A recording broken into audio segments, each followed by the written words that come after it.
ಮೈಸೂರಿನ ರೋಟರಿ ಸಂಸ್ಥೆ ಸಭಾಂಗಣದಲ್ಲಿ ಗಾಣಿಗ ಮಹಾಸಭಾ ವತಿಯಿಂದ ಹೊರತಂದಿರುವ 2025ನೇ ಸಾಲಿನ ನೂತನ ದಿನದರ್ಶಿಕೆಯನ್ನು ಗಾಣಿಗ ಮಹಾಸಭಾ ಅಧ್ಯಕ್ಷ ಡಾಕ್ಟರ್ ಕೆ ವಿಜಯಕುಮಾರ್ ಅವರು ಬಿಡುಗಡೆ ಮಾಡಿದರು. ಅಧ್ಯಕ್ಷರಾದ ಡಾಕ್ಟರ್ ಕೆ ವಿಜಯಕುಮಾರ್ ಮಾತನಾಡಿ, 2A ಮೀಸಲಾತಿ ರಕ್ಷಣೆಗೆ ಸಣ್ಣ ಸಮುದಾಯಗಳು ಒಂದಾಗಬೇಕು. ಲಿಂಗಾಯತ ಪಂಚಮಸಾಲಿ ಸಮುದಾಯ 2A ಮೀಸಲಾತಿಗಾಗಿ ಬೇಡಿಕೆ ಇಟ್ಟು ಹೋರಾಟ ಆರಂಭಿಸಿದೆ. ಈ ಸಮುದಾಯ 2A ಮೀಸಲಾತಿ ಪಡೆದರೆ ಪ್ರಸಕ್ತ ಕೆಟಗರಿಯಲ್ಲಿರುವ 2A ಸಣ್ಣ ಸಮುದಾಯಗಳಿಗೆ ಯಾವುದೇ ಕ್ಷೇತ್ರದಲ್ಲೂ ಮನ್ನಣೆ ಇರುವುದಿಲ್ಲ. ಹಾಗಾಗಿ ಇದನ್ನು ವಿರೋಧಿಸಿ ಸಣ್ಣ ಸಮುದಾಯಗಳು ರಾಜ್ಯ ಸರ್ಕಾರದ ಮೇಲೆ ಒತ್ತಡ ತರಬೇಕು. ಬೆಳಗಾವಿ ಅಧಿವೇಶನದ ಸಂದರ್ಭದಲ್ಲಿ ಪಂಚಮಸಾಲಿ ಮಠದ ಜಯ ಮೃತ್ಯುಂಜಯ ಸ್ವಾಮೀಜಿ ನೇತೃತ್ವದಲ್ಲಿ ನಡೆದ ಪ್ರತಿಭಟನೆಯ ಮೂಲಕ ಸರ್ಕಾರದ ಮೇಲೆ ಒತ್ತಡ ತಂದಿದ್ರು. ಆದರೆ ಕರ್ನಾಟಕ ರಾಜ್ಯ ಸರ್ಕಾರ ಪ್ರತಿಭಟನೆಯಲ್ಲಿ ಭಾಗವಹಿಸಿದ್ದರೆ ಅವರ ವಿರುದ್ಧ ಲಾಠಿ ಪ್ರಯೋಗಿಸಿ ಚದುರಿಸಿದ ಪ್ರಸಂಗ ನಡೆದಿದೆ. ಇಷ್ಟಕ್ಕೆ ತಣ್ಣಗಾಗುವ ವಿಷಯವನ್ನಲ್ಲ, ಅಧಿಕಾರ ಚಲಾಯಿಸುವಾಗ ಜಾಗದಲ್ಲಿ 15% ಮೀಸಲಾತಿ ಪಡೆಯುವ ಎಲ್ಲ ಸಮುದಾಯಗಳು ಇರಬೇಕು. ಗಾಣಿಗ, ಮಡಿವಾಳರ, ಕುರುಬ, ಸವಿತ ಸಮಾಜ ಸೇರಿದಂತೆ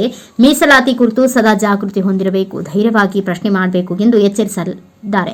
ಕರ್ನಾಟಕ ರಾಜ್ಯದಲ್ಲಿ ಗಾಣಿಗ ಸಮುದಾಯ ರಾಜಕೀಯವಾಗಿ ಗುರುತಿಸಿಕೊಂಡಿಲ್ಲ. ಆದರೆ ಈ ಸಮುದಾಯದ ಒಬ್ಬ ವ್ಯಕ್ತಿ ಈ ರಾಷ್ಟ್ರದ ಪ್ರಧಾನಮಂತ್ರಿ ನರೇಂದ್ರ ಮೋದಿಜಿ ಅವರ ಹುದ್ದೆ ಅಲಂಕರಿಸಿ ಉತ್ತಮ ಆಡಳಿತ ನೀಡುವುದಲ್ಲಿ ನಮ್ಮ ಹೋರಾಟ ಶುರು ಮಾಡ್ತಾರೆ. ಯಾಕಂದರೆ ಆ ಭಾಗದಲ್ಲಿನ ಮೀಸಲಾತಿ ಅನುಸಾರವಾಗಿ ಸಮುದಾಯಕ್ಕೆ ಸಿಗಬೇಕಾದಂಥ ರಾಜಕೀಯ ಸ್ಥಾನಮಾನ ಇರಬೇಕು.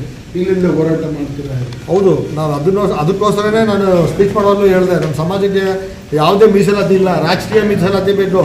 ಯಾರೇ ಬೆಳಿಬೇಕು ಅಂತಂದರೆ ಇವತ್ತು ರಾಜಕೀಯ ಮೀಸಲಾತಿ ಬೆಳೆದಿರೋರೇ ಕೇಳ್ತಾ ಇದ್ದಾರೆ. ತಮಗೆ ಗೊತ್ತಿರ್ಬೋದು, ಬನ್ನಿ ಸರ್ ಮುಂದೆ. ಬೆಳೆದಿರೋರೇ ಕೇಳ್ತಾ ಇದ್ದಾರೆ ಇವತ್ತು ದಿವಸ ಮೀಸಲಾತಿನ. ತಮಗೆ ಗೊತ್ತಿರ್ಬೋದು, ನಾನು ಹೆಸರು ಹೇಳೋಕ್ಕೆ ಇಷ್ಟಪಡಲ್ಲ. ರಾಜ್ಯದಲ್ಲಿ 4 ಬಾರಿ 5 ಬಾರಿ ಮುಖ್ಯಮಂತ್ರಿಗಳಾಗಿರ್ತಾರೆ, ಮಂತ್ರಿಗಳಾಗಿರ್ತಾರೆ, ಹೌದಾ ಇಲ್ವಾ? ಅವ್ರುಗಳೇ ನಮಗೆ ಮೀಸಲಾತಿ ಬೇಕು, ನಾವು ಹಿಂದುಳಿದಿದ್ದಾರೆ ಅಂತಾರೆ. ನಾವು ಮುಖ್ಯಮಂತ್ರಿನೂ ಇಲ್ಲ, ಒಂದು ಯಾವುದೋ ಗೌರ್ಮೆಂಟ್ ಲಾಸ್ಟ್ ಮುಸ್ಲಿಮ್ ಬೊಮ್ಮಾಯಿನವ್ರು ಇದ್ದಾಗ ದಿರಮ ಮಂಡಳಿ ಕೊಟ್ಟರು. ಈಗ ನಮ್ಮ ಸಿದ್ದರಾಮಯ್ಯನವರು ಅದಕ್ಕೆ ಅನುದಾನ ಕೊಡೋದ್ರ ಮುಖಾಂತರ ಅದಕ್ಕೆ ಚಾಲನೆ ಕೊಟ್ಟರೆ ನಮ್ಮ ಸಮಾಜಕ್ಕೆ ಹಿಂದುಳಿದಂಥ ಒಂದು ಸಮಾಜ ನಾಳೆ ಬೆಳಕಿಗೆ ಬರೋದಕ್ಕೆ, ಸಮಾಜಕ್ಕೆ ಬೆಳಕು ಕೊಟ್ಟಂಥ ನಾವು ಇವತ್ತು ಕಗ್ಗಟ್ಟಲ್ಲಿದ್ದೀವಿ. ಅದು ನನಗೆ ತುಂಬ ನೋವಾಗ್ತಾ ಇದೆ. ನಮ್ಮ ಸಮಾಜಕ್ಕೆ ಬೆಳೆಯುವಂಥ ಈ ಒಂದು ಪ್ರೇರಣೆ ಆಗಬೇಕು, ಈ ಸರ್ಕಾರದಿಂದ ಆಗಬೇಕು. ಮಾನ್ಯ ಪ್ರಧಾನಮಂತ್ರಿಗಳು ವಿಶ್ವಕರ್ಮ ಯೋಜನೆಯಲ್ಲಿ ನಮ್ಮನ್ನು ಸೇರಿಸ್ಬೇಕು ಅನ್ನೋದು ನಾನು ನಿಮ್ಮ ಮಾಧ್ಯಮದ ಮುಖಾಂತರ. ಯಾರೂ ಇಲ್ಲ ನಮ್ಮ ಜೊತೆಲಿ ಮೀಸಲಾತಿ ಕೊಡಬೇಕು. ಈಗೇನಂತಂದ್ರೆ ಸನ್ಫೀರಲ್ಲಿ ಯಾರು ಮಾಡ್ತಾರೆ ತಮಗೆ ಗೊತ್ತಿರ್ಬೋದು, ಬೇರೆ ಧರ್ಮದವ್ರು ಮಾಡ್ತಾ ಇರೋದು. ಅಂಥ ದೊಡ್ಡ ವ್ಯವಹಾರನ ಸನ್ಫೀರವ್ರು ಮಾಡ್ತಾ ಇರೋದು ಬೇರೆ ಧರ್ಮದವರು. ಅಲ್ಲ, ಮಾಡಲಿ ಅವ್ರ ಸತ್ಯಾನುಸಾರ. ಆದರೆ ನಮ್ಮವ್ರು ಮಾಡೋದಕ್ಕೆ ಒಂದು ಸರ್ಕಾರದಿಂದ ಲೋನ್ ಆಗ್ಬೋದು, ಸಬ್ಸಿಡಿ ಆಗ್ಬೋದು, ಈಗೆಲ್ಲ ಕೊಡ್ತಾ ಇದ್ದಾರೆ. ಬಟ್ ಅದೇನು ಸಾಲದು, ಅದನ್ನು 10 ಜನಕ್ಕೆ ಆಗಲು ಕೊಡಬೇಕು. ಯಾಕೆಂದರೆ ನೀವು ಸರ್ಕಾರದವರು ನಮಗೆ ಮಾನ್ಯತೆ ಕೊಡಲಿಲ್ಲ ಅಂದರೆ ನಾವು ಬೆಳೆಯೋದಂಗೆ.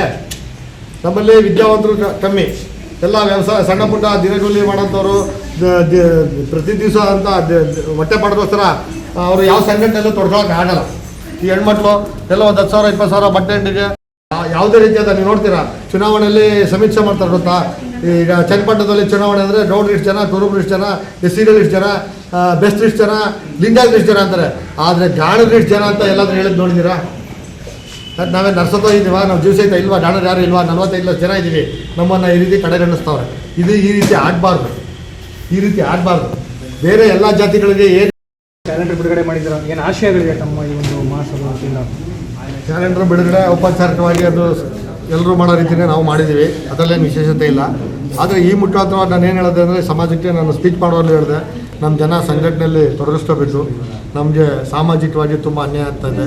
ಇಡೀ ಮೈಸೂರು ನಗರದಲ್ಲಿ ಯಾರೋ ಒಬ್ಬರು ಜನಪ್ರತಿನಿಧಿಗಳಿಲ್ಲ. ಅನಂತಣ್ಣ 75-80 ವರ್ಷದ ಯುವಕರು.